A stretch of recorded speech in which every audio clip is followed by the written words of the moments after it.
അപ്പോൾ ഇന്നത്തെ വീഡിയോ വന്നിട്ട് ഞാൻ വീട്ടിലുള്ളപ്പോൾ എടുത്തൊരു വീഡിയോ കേട്ടോ. അപ്പം ഞാൻ ആറ്റിങ്ങലോട്ട് പോവാണ്. ചെന്നിറങ്ങിയത് നമ്മൾ മോഡേൺ ബേക്കറി പോയിട്ടൊരു ഫ്രൂട്ട് സലാഡ് കഴിച്ചത് മസ്റ്റാണ്. എന്നിട്ട് എനിക്കൊരു ഡ്രസ്സ് മേടിക്കണമായിരുന്നു. അപ്പോൾ അങ്ങനെ കടയിൽ പോയിട്ട് നമ്മളത് മേടിച്ച് തിരിച്ച് വീട്ടിൽ വന്നപ്പോൾ ഉള്ള ഫുഡ് ഞാനിതിപ്പോൾ ഹോസ്റ്റലിൽ ഇരുന്ന് കാണുമ്പോൾ എനിക്കുണ്ടായ സങ്കടം നിങ്ങൾക്ക് ആർക്കും പറഞ്ഞാൽ മനസ്സിലാവില്ല ഗൈസ്. എനിക്ക് കുറേ നാളായി എൻ്റെ വീട്ടിലെ ചോറ് കഴിക്കാൻ വേണ്ടിയിട്ട് ഞാനിങ്ങനെ പറയുന്നത്. അപ്പോൾ ഈ വീഡിയോ കണ്ടപ്പോൾ എനിക്ക് സങ്കടം വന്നു. നല്ല ചൂര മീനും ചോറും മോരുകറിയും കിഴങ്ങും എൻ്റെ ബ്രിഞ്ചോൾ ഫ്രൈ ചെയ്ത് എനിക്ക് ഭയങ്കര ഫേവറേറ്റാണ്. അതും ബ്രിഞ്ചോൾ ഫ്രൈയും മറ്റേ മോരുകറിയും കൂടി കൂട്ടി കഴിക്കുന്ന ഒരു കോമ്പിനേഷൻ പറഞ്ഞാൽ കിട്ടൂല അതിൻ്റെ ഒരു ഫീല്. പിന്നെ കൂർക്ക ഉണ്ടായിരുന്നു കേട്ടോ. ഇത് ഞാൻ ആദ്യമായിട്ട് കഴിക്കുന്നത്. എനിക്ക് കുഴപ്പമില്ലാണ്ട് ഇഷ്ടമായി, എന്നാലും ഞാൻ അതെടുത്തില്ല. പിന്നെ അതുവഴി പോയപ്പോൾ നോക്കുമ്പോൾ പാല് തിളച്ച് പൊങ്ങി കളഞ്ഞ്. അങ്ങനെ അമ്മ അത് വൃത്തിയാക്കുവാണ്.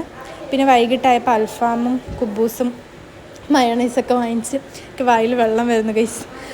അതുകൂടാണ്ട് മന്തിയുടെ റൈസ് ഉണ്ടായിരുന്നു. അപ്പോൾ അത്രയൊക്കെ ഉള്ളൂ.